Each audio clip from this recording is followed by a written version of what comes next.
If you can't find true love, work hard, make money, and enjoy your single life in peace. Nobody has ever died from being single, but so many have died for being with the wrong partner. Life is too short to be wasting your time with the wrong person.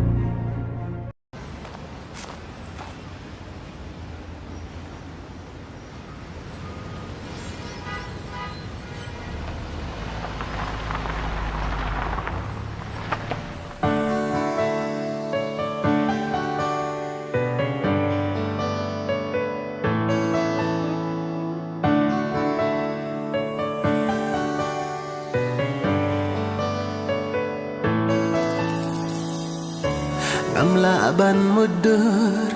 hajing ing jonga bun kijing kela kiwan pen kende yanga marwe ngasuyat remun ya pinadu simna iskun por ya pi ngaya kin ma ba ye thanga pon sin pi wan pa la nu kenyan poi sha pi nga krang uble yu la binta ya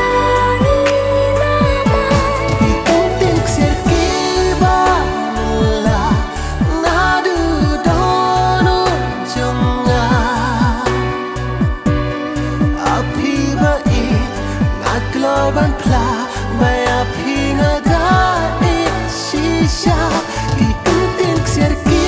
banala nadu dono jonga